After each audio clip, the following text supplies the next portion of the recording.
Welcome back, everybody. It is time for Convince Me. We are getting ready to start a brand new NFL season. We will be back every Sunday during the regular season, as we have been for the past couple of years. I will be joined, as I always am, by Sean Kerner, by Chris Raybon, by Simon Hunter. They are going to try to convince me all season long what bets, what props, what sides, what totals I should be making. Today's show, very special futures episode. I got my three experts. Plus, later on in the show, we're going to have Evan Abrams. He's going to talk about some stats and trends we got to think about. And Dr. Nick Giffen, we're going to talk about my favorite stat piece of data in the entire football universe. We're going to talk about luck rankings, which has become so important to us here at Action Network. On this show, we're going to talk about some of our long shots for teams, some of our long shots for players, all the stuff you need to think about for futures in the NFL this season. All right, here we go. But first, we got to take care of some business. Convince Me is presented by Bet365. Bet365 doesn't do ordinary. That's why you get more boost with them than with anyone else. Every day they power up the odds on hundreds of bets to give you a chance to win more. Bet365 boosts specific markets, your winnings, and even parlays, and they don't stop there. Keep an eye out for their biggest and best odds with the incredible Super Boost. Check out the boost and see why it's never ordinary at Bet365. Must be 21 or older in Arizona, Colorado, Indiana, Iowa, Louisiana, New Jersey, North Carolina, Ohio, Pennsylvania, Virginia, 18 and older in Kentucky. Gambling problem? Call 1-800-GAMBLER or 1-800-BETS-OFF in Iowa. Terms, conditions, restrictions apply. All right, everybody. Kerner, Raybon, Simon. First section, season long, player, future, favorite bet. Kerner, you got to convince me. All right, I'm going to try to convince you to invest in a rookie wide receiver that I love heading into this year. It's Brian Thomas Jr. of the Jaguars, over 4.5 receiving touchdowns. He's a rookie receiver I was high on before the draft, and I just loved his landing spot with the Jaguars in the first round. He's a guy that gives me Randy Moss vibes. I hate to say it. I don't know if he'll be a first ballot Hall of Famer, but he has a similar size speed combo. He's a downfield threat who can make contested catches. He already flashed that in the preseason.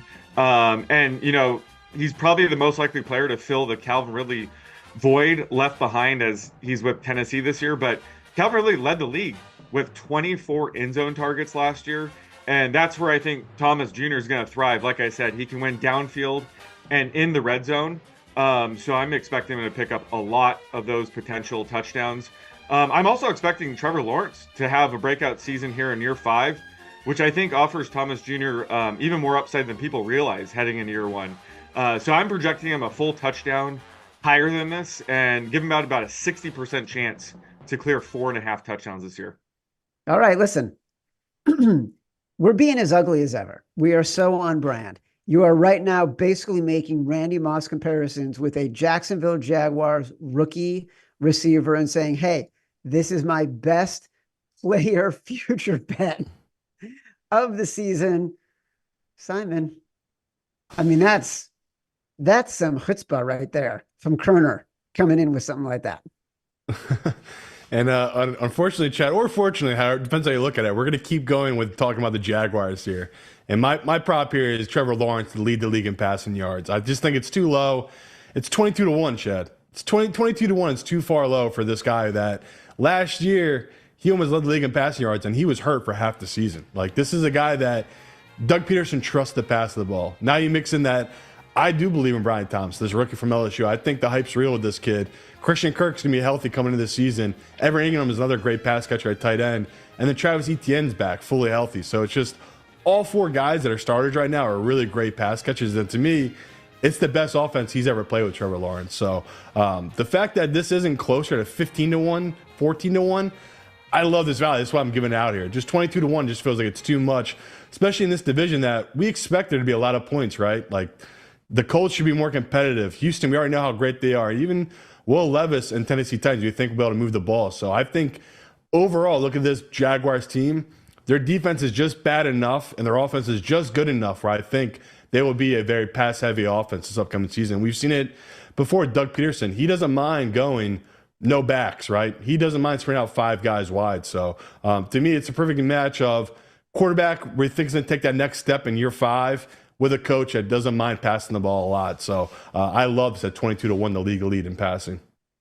Raybon, Media 101 says, if you want people to watch your show about the NFL, talk about the Cowboys, talk about the Chiefs, maybe now you talk about the Lions and the Eagles. I know how media savvy you are. So I can definitely depend on you to talk about a team and a player somebody cares about.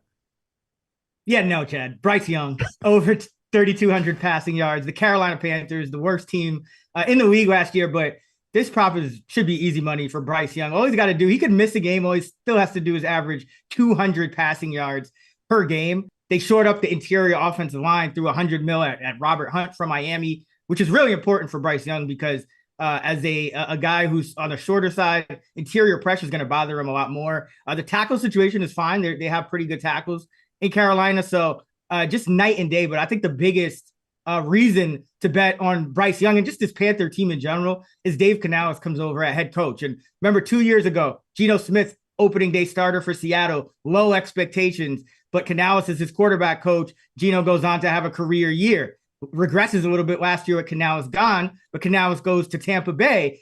Low expectations for Baker Mayfield, who was on 2 teams the year before, couldn't stick. What does he do? Go post a career year. What do both of those quarterbacks have in common? They were failed first-round draft picks, as is Bryce Young, except he's a lot younger and perhaps even more talented than both of those guys. So I think Canales, it's an easy fix for Bryce Young because unlike some of those other guys, he really didn't have like a long, career of bad habits and whatnot. He was just put in a really bad situation last year.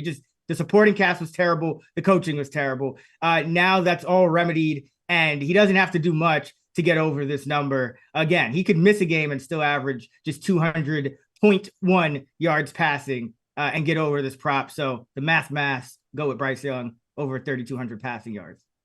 So to recap, Jaguars rookie receiver, Jaguars quarterback, Panthers quarterback to overperform. Fellas, we are in mid-season form right now, and I love that about you. This is a really hard one. There's going to be a lot of Panthers talk on this show. There's been a lot of Panthers talk on all Action Network shows all season long. Nick Giffen came on one of the favorites podcasts earlier in the year, talked about the Panthers. We've been talking about their opportunity to exceed expectations. I am so invested in the Panthers right now that it makes me nauseous for the season to start. Here's what's interesting to me. Give me Brian Thomas over his 4.5 receiving touchdowns. I love this idea. I hadn't thought of this idea. I agree. Trevor Lawrence, like 22-1 on the passing yards.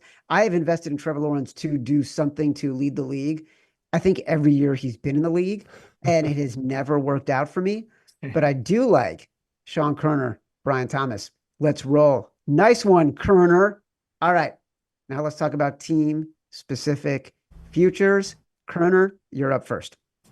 Well, this one might be a little bit tougher to convince you to do, but I'm going for it. I'm going with Steelers under 8.5 wins. They were the luckiest team in our aforementioned luck rankings last year. Same goes for my old school, prehistoric luck ranks that I make to set up my initial team ratings every year for my win totals piece. That looks at things like injury luck as well. They went 9-2 in 1-score games last year, which means they had around 3.5 wins over expected just due to 1-score luck. So yes, they were a 10-win team last year, but a lot of the underlying metrics support them being closer to a 7-win team. And certainly you can make the case that Mike Tomlin had a lot to do with it. Again, he's never had a losing season, which is why I've typically shied away from ever fading the Steelers whenever they're floating like an 8.5 win total like this. But I just think there's too many reasons this year to pass it up. Neither Russell Wilson nor Justin Fields have really showed last year or in preseason that they're going to be much of an upgrade over Kenny Pickett. The Steelers also faced the second toughest schedule in my strength of schedule rankings. The AFC North is going to be brutal again this year. And they were fortunate last year. When it comes to the AFC North, they faced 4 out of the 6 games. They faced the backup quarterback. They never had to face Joe Burrow last year. Week 18, they didn't have to face Lamar Jackson. They rested all their starters because they had the number 1 seed all locked up. So they're probably not going to get that fortunate again this year. I hate to do it, but I think this is the time, to fade Tomlin, finally having a losing record under his belt. I just think there's too many factors here to pass this one up. Very popular pick, almost becoming a little chalky to take the Steelers and the under for Tomlin to have his first season being under 500. Simon Hunter, give me your team. Chad, apparently this is a controversial take, and that's taking the Minnesota Vikings under 6.5 wins. People in the media love this team for some reason. They love Sam Darnold. They love this team. They love Kevin O'Connor. It's like, it's all good, right? And I disagree totally. I think the coach is overrated. This is a man that had Kirk Cousins, and he made him into what? A guy who wins 500 games a year and loses in the playoffs. That's what Kirk Cousins has always been. And now he's supposed to be this wonderkin that's going to save Sam Darnold after Sam Darnold's had over 50 starts in the NFL. I'm just not buying it, Chad. Now you mix in as well, they have one of the hardest schedules in all of football. Their division is no longer an easy division. Like the years that Kirk was there, the Lions weren't as good, right? Aaron Rodgers and the Packers were kind of falling off, and the Bears were going to bear. The Bears are good now. Like the Bears have, I think we all can agree, outside of just the QB position, their defense has improved. Their offensive weapons have improved. Same goes for the Packers. Like they were a really young team last year. They are better. They've added pieces to the team to be better this upcoming season. And the Lions, we know what they're going to be. They're a team that's fighting for Super Bowl contention. So it's pretty simple to me. This is the 4th worst team in this division. And not only that, I think they're one of the worst teams in all of football. Like this is a team that feels like they're totally punting on this season. They have the 30th ranked D-line in all of football. They didn't really go out and add any pieces to this D-line. Their big acquisition this offseason was adding Stephon Gilmore to the secondary, a 34-year-old corner, Chad. So to me, it's all bad right now for Minnesota. And then you just factor in, we look at their schedule, Chad. Yeah, it's a nice start to the season playing the Giants. The next 8 teams they face were all basically playoff teams last year. Like it's just a disaster for this team. And at the helm of it, at the end of the day, it's really about fading Sam Darnold. I just think this guy is consistently inconsistent his whole career. Like we just have the game film. Like, okay, if he only played 20 games, right? If he had bad injury luck, everything like that, I'd give him the benefit of the doubt. This is a guy that started over 50 games for multiple teams at this point. So to me, he is what he is. Sam Darnold is what he is. And it's just not like he's surrounded by this incredibly talented team. People are too enamored with the fact that they have great receivers. Like that's all fun and good. I don't think that's going to be that big of a deal when this guy just has, the classic seeing ghost on the field. We just know what he's going to be. So to me, 6.5 at plus 130 to the under, Chad. I love this value bet right now on Minnesota Vikings going under their win total. Don't hate it, Simon. Don't hate it. Raybon, this is when you talk about the Chiefs and the Cowboys and the Eagles, right? No, Chad, I'm sticking with the Panthers over 5.5 wins. Listen, I really believe in Canales and what he can do with Bryce Young, but more importantly than that, this, unlike the Vikings, which Simon nailed, their schedule is just ridiculously hard. The Panthers have an easy schedule. They have a last place NFC South schedule. So you get to play the NFC South, which is great because that's one of the worst divisions in football. And then you get an easy schedule beyond that, only a couple of games you really look at and say, okay, nah, this team's not winning those games.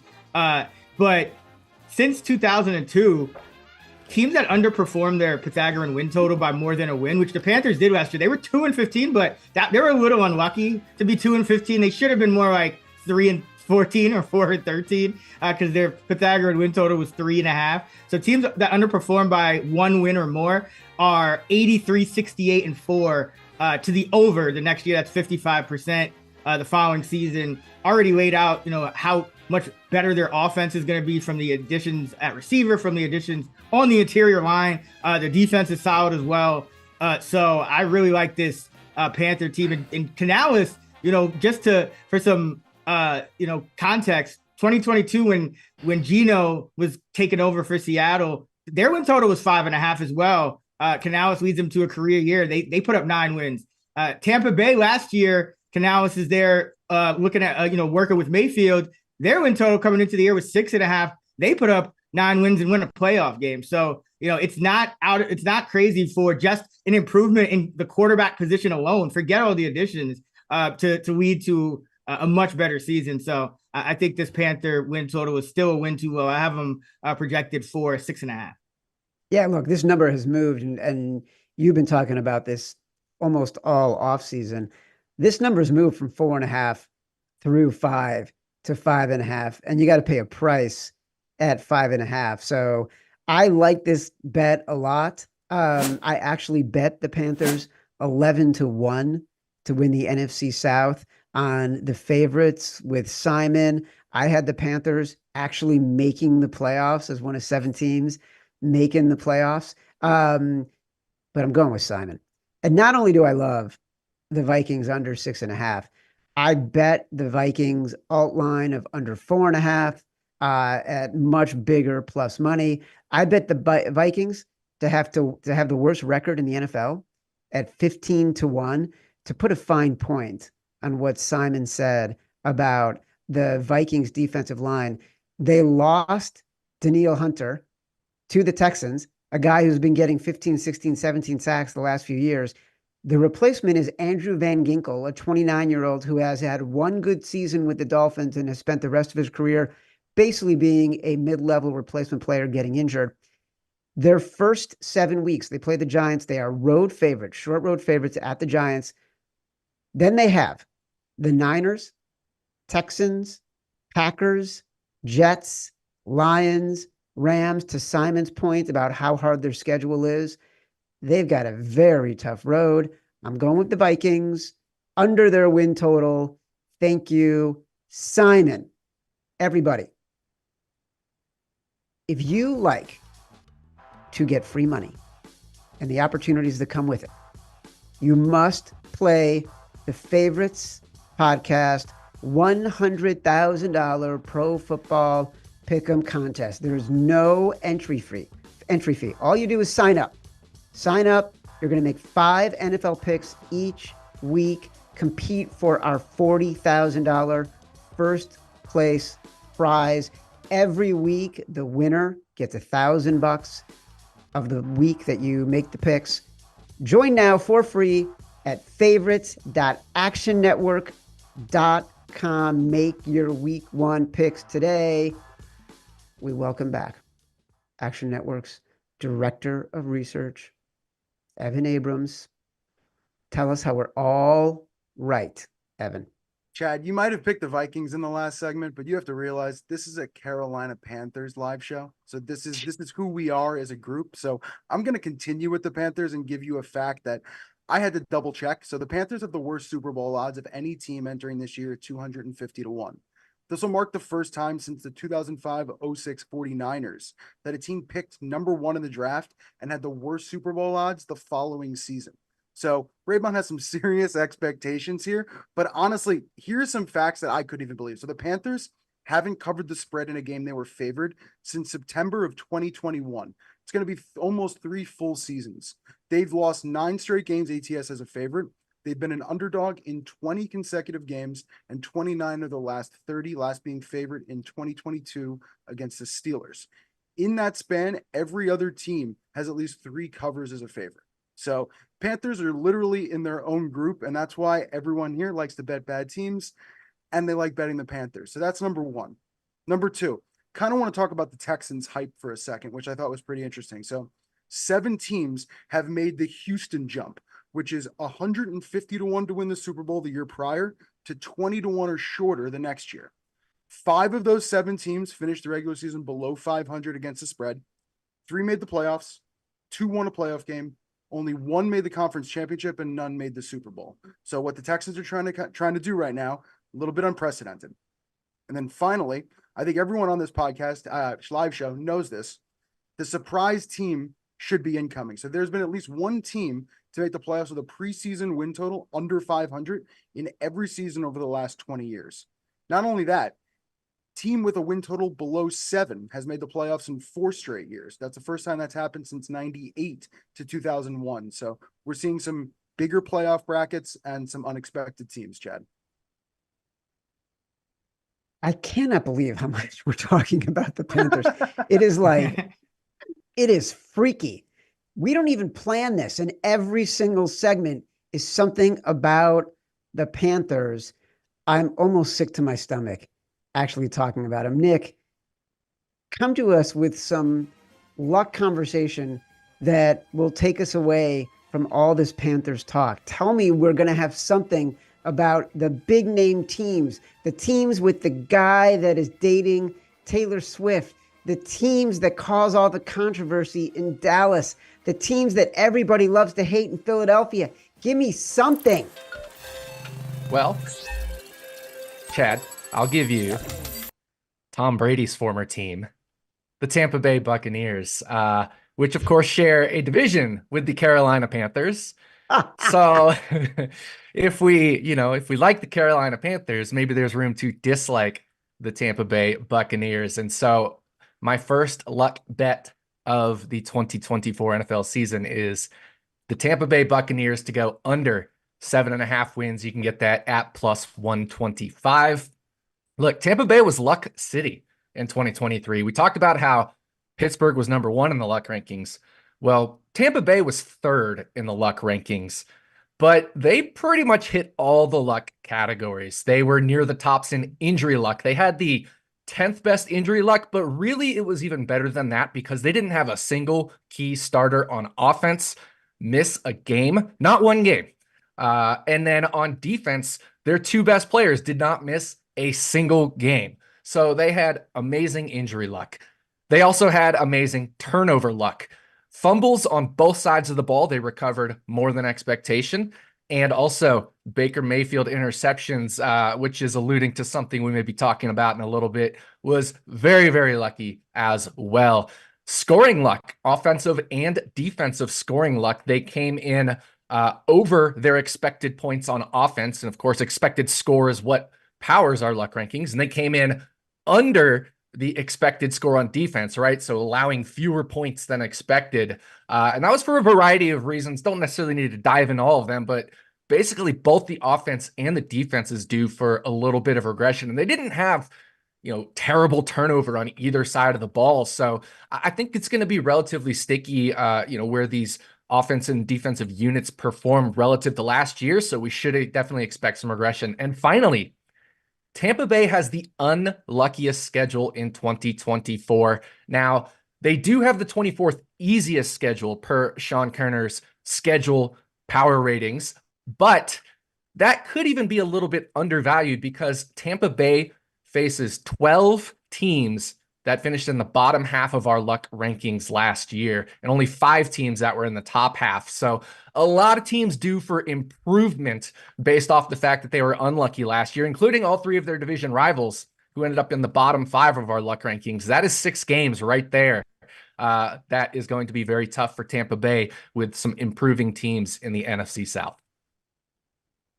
All right. Well, it's a lot to digest there. Did you want to talk about 2 other luck bets? Absolutely, I do. So I mentioned Baker Mayfield's interception luck. Luck bet number 2 is going to be Baker Mayfield over 10.5 interceptions, minus 122. There's some 11.5s with even money as the over. I like that as well because I have him favored to go over that number. Baker Mayfield's averaged 14 interceptions per 17 games in his career. So we're already getting nice value at over 10.5. And last year, he was the number 1 luckiest quarterback by interceptions. If we look at something called bad balls thrown, which is basically just passes defended where defenders get their hands on a pass, which is kind of the definition of having a chance to intercept it, Baker Mayfield had the 2nd highest number of expected interceptions from bad balls, behind only Sam Howell, who is not a starter this year. He also had, Baker Mayfield, the highest differential in turnover-worthy plays versus actual turnovers among all qualified quarterbacks in 2023. So again, a lot of turnover-worthy plays, that didn't end up as turnovers. And he still had 10 interceptions last year. So when the line is 10.5 and he had 10 and he was super incredibly lucky, I love this over 10.5. There's also a low risk of missing games for Baker Mayfield. He's only missed 3 games due to injury in his career. He's missed a few due to being pulled as the starter or something like that. But he's not going to be pulled as the starter here because he just got a contract extension. Kyle Trask is the backup. He was fighting with John Wolford for the backup spot. And Tampa Bay is in that NFC South, which should be contentious through the whole year. So even though, I think Tampa Bay is not going to win the NFC South, I think it's pretty likely that Baker Mayfield has a good shot at playing all 17 games, which is what you want to see when you're betting an over. And I really like Baker Mayfield to have the most interceptions at 15-1 as well. All right, Nick, finally on this show, you're going to talk about all the success that a Super Bowl contending team is going to have, right? Well, I am going to talk about potentially a Super Bowl contending team, but we're going really long shot. This is the longest bet, I believe, on the show here. I'm going to take the Cincinnati Bengals to allow the most points this regular season at 60-1. And everybody's talking about Cincy as a Super Bowl contender, and I think they are. But we have to realize they have a wide range of outcomes. This defense last year ended as the 5th luckiest defense per our expected score, which powers our luck rankings. And so while they only gave up the 12th most points last year, they should have given up the 4th most points by expected score. And the only 3 teams worse than them, Arizona, Washington, and the New York Giants. Well, Arizona and Washington were numbers 2 and 3 in defensive net spending in terms of free agency and draft. So they could have a very good chance of improving just by all that they spent on defense. And the 3rd worst New York Giants outspent Cincinnati by $10 million in defensive net spending. Cincinnati only ranks 21st in that metric. They did pick up safety Von Bell, who was on their team 2 years ago when they had a better defense. And they also have safety Geno Stone, but he was a 7th rounder coming over from Baltimore as kind of their 2 key additions. But that really just means they're a Von Bell injury away from essentially being worse than their last year defense, which was 23rd in defensive DVOA, which doesn't factor in luck, 27th in EPA, expected points added, and they also had, which doesn't factor in our luck rankings, the 3rd best defensive injury luck. So that's where I'm saying if Von Bell suddenly gets injured, this could be a bottom 3 defense in terms of just expectations. Now, they have a great schedule, a great defensive schedule, but it is only around 2 touchdowns better than the expected score that they gave up last year. And that doesn't even factor in the fact that they faced 4 backup quarterbacks in the last 5 games last year. Gardner Minshew, Nick Mullins, Mason Rudolph, and Jeff Driscoll. If they had faced actual starters, they could have been contending with the Washington Commanders for maybe that number 2 worst defense by expected score. And one last tidbit, thanks to Sean Kerner, Trey Hendrickson, defensive end, is due for the 2nd biggest sack regression this year. All right. So I asked for a Super Bowl contender and you give me all the bad things that can happen to them. Our streak continues of giving really disgusting information for people to bet on. More disgusting information that is expert and thoughtful and gives you an edge, access to all of Action's pro projections. You got to sign up for our annual subscription that is currently on sale. Access includes exclusive player prop picks from Sean Kerner and other members of the Action Analytics team, like Nick Giffen. You'll also get access to exclusive expert articles, our best spread, money line, and totals, bets, real ticket, and money percentages. To sign up, visit actionnetwork.com/pro today. Use code POWER20 at sign up. One more time, that's POWER20 at sign up for $20 off. All right. Long shots. Sean Kerner, give us your favorite long shot. Right. My favorite long shot right now is actually, he's a key player on a Super Bowl contender. So maybe that is appealing to you. But Might be the most glamorous thing we've said all day. Right. But it's a defensive player prop. There is that. But it's Aiden Hutchinson of the Lions to lead the league in sacks at 14-1 odds. And, last year, Hutchinson proved he's becoming one of the top pass rushers in the league with 11.5 sack season last year. However, as Nick mentioned, I have an expected sacks model. And I expected him closer to 17 sacks, and the only player with more expected sacks than him last year was Micah Parsons. And Hutchinson's entering year 3. He's entering his prime at 24 years of age. The Lions are a team that get off to quick starts, play with the lead a lot, and force teams into pass-heavy game scripts. So that's going to give him, more chances to get sacks. They also brought in Marcus Davenport to help on the edge, maybe prevent more double teams on Hutchinson. Davenport, when healthy, has been, talented edge rusher, so hopefully he can stay healthy, draw some attention away from the defense. But I think this is setting up for potentially a career year for Hutchinson. And I think he should be one of the co-favorites in this market, just based on his career arc and how well he performed with the underlying data last year. So love the value we're getting here at 14-1. I would bet this down, somewhere down to like 9-1 or 8-1. Yeah, it's great. I love it. He has been a guy who has actually just gotten better and better and better. Even ESPN, when they came out with their top 100 list, top 100 players in the NFL this past week, they had Aiden Hutchinson at number 19. Like, the guy has just become more and more dominant. If you look at the Pro Football Focus rankings, he's a top 5 defensive edge player. Just been everything you could have hoped for with him coming out of Michigan. Simon, is this going to be predictably ugly? Chad, it's been a while. Can we finally start talking about the Panthers again? I feel like it's been a segment or two. When I was looking at long shots, there's plenty out there with better numbers, but literally the Panthers have the second worst odds. The only team that has worse odds are the Patriots to make the playoffs. So to me, that's as long shot as they can get, right? This is a team that no one believes in. Clearly we do. So I'm not stealing all of my facts from Chris, but Chris basically nailed all the real reasons, right? I love the Panthers plus 550 to make the playoffs because I can see them being the 7th seed. I can see in some world Kirk Cousins isn't right after a major surgery on his Achilles, and Atlanta's not as good as people perceive, and the Panthers could win this division, right? They could go 9-8, 8-9, and win this division. So to me, at plus 550, there's great value in betting the Panthers to be the team that could be the 7th seed. So I love this team for all the reasons Chris talked about. Like, the coaching change to me is a huge deal. Upgrading the interior offensive line to me was the biggest deal, though. Like, people don't realize tackles, that for years, I mean, for 30, 40 years, that's been one of the most important positions on the offensive line. We've kind of moved, Chad, to this new age of guards now. They're right there with how important they are to the NFL, as just as important as tackles are. So when you're talking about a guy like Bryce Young, guards are even more important to me than tackles are. Like, you need to protect the inside because that's his biggest weakness. If there's push up the middle, that's a problem for Bryce Young. So I love what this team's done this offseason. And then we factor in this division, to me, is ripe for the taking. Like, it's a weak division, and it's a team that no one believes in. That's the kind of teams I love to bet on. So at plus 550, the second longest odds to make the playoffs, I think there's great value here. I'm just betting on this team to either win this division, which you could, if you want, like me, Chad, you want to take 11-1. I think the safer bet, though, is just for them to make the playoffs the 7th seed. So plus 550, I love those long shot odds.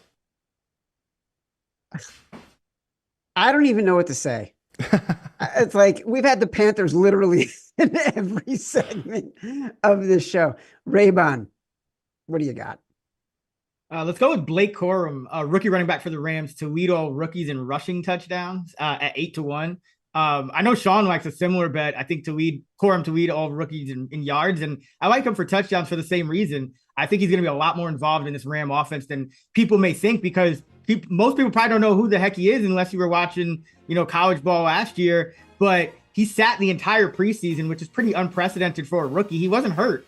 Sean McVay just sat him because he sits all his important starters and players for the whole preseason. So that right there indicates that Corum's going to have a major role. Kyron Williams, the starting running back, remember, he came out of nowhere last year.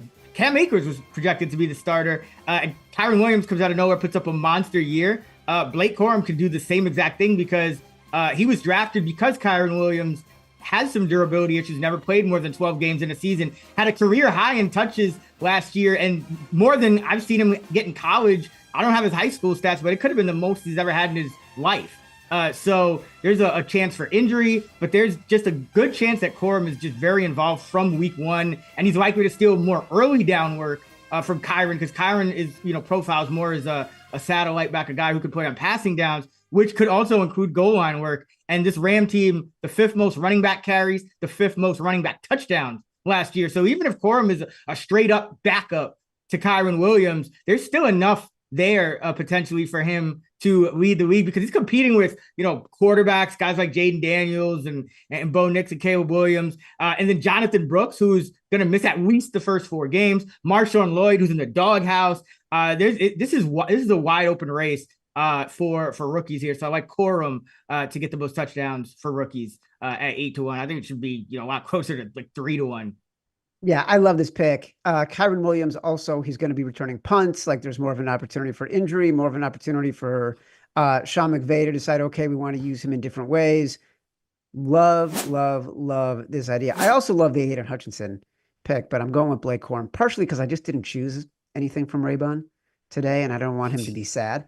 Let's talk about some Super Bowl picks, guys. Last year, banner year, Kerner had the Dolphins at 25-1. Simon had the Chargers at 25-1.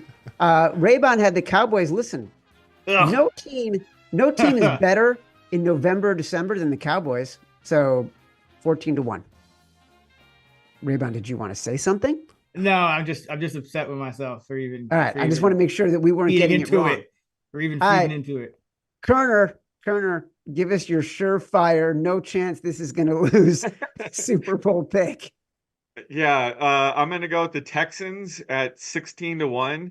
And this is a team that's in the rookie contract window with arguably a top 5 quarterback already in CJ Stroud, and they're acting like it. This is already a potent offense, as we saw last year, but it could be even better this year. They brought in Stephon Diggs and Joe Mixon, which will obviously help. But they should have better injury luck this year. One of the most remarkable things about Stroud's season last year is he was without, either Nico Collins or Tank Dell for 9 of the games last year. So he's just going to have better receiver talent all year, hopefully. But also the offensive line was missing 3, maybe 4 starters for most of the season. And one of those linemen was left guard Kenyon Green, who suffered a season-ending injury before the season even started. And he was a former first-round pick a couple years ago, struggled as a rookie, but he looked phenomenal in preseason. He played 35 passing snaps, didn't allow pressure on any of them. So I think, he's going to step up this year. This offensive line is going to be much better. So this is already a great offense. That's probably going to be, even better this year. But on the other side, they have talent on defense as well. They have defensive rookie of the year, Will Anderson Jr., Derek Stingley Jr.'s also, potentially a shutdown corner already at this point in his career. They also made a nice addition with Danielle Hunter. So this is just the perfect team, I think, to invest in, taking that next step this year to actually become a legit Super Bowl contender. So I love the value we're getting here at 16-1 with them. I do too. I love it. Do I love it enough to pick it? We'll see. Simon, what do you have to say? I mean, just looking at last year, Chad, you can clearly tell I was living in Hawaii doing way too many drugs. I don't know what happened, how I took the Chargers. Getting back to my old ways. The year before, I gave out the Chiefs at 10-1. This year, I'm going back to the well. I'm giving out the Chiefs, but I don't want to give them out at 5-1, Chad. I feel like that's not great value, and there's no fun in that, right? We like long shots here. We like better long odds, especially if I'm going to tie my money up for the next 7 months. So to me right now, I have the Eagles projected to be the 1 seed, and same with the Chiefs. And I think it's the same thing as 2 years ago, where if these teams both have that home field advantage throughout the playoffs, I don't really see any teams that are able to dethrone them in their conferences. So right now, you can get the Chiefs to beat the Eagles in the Super Bowl at 55-1. And to me, that feels right. Like, that feels like a nice number, and it's going to be easy to hedge out and take a position on later on. So if you want to just bet that matchup, it's 25-1. I rather, how it is, Chad. I want the Chiefs to win the Super Bowl. I want to see a three-peat in my lifetime. So to me, I'd rather go all the way and just go at the 55-1 Chiefs to beat the Eagles in the Super Bowl in 2024. Raybon.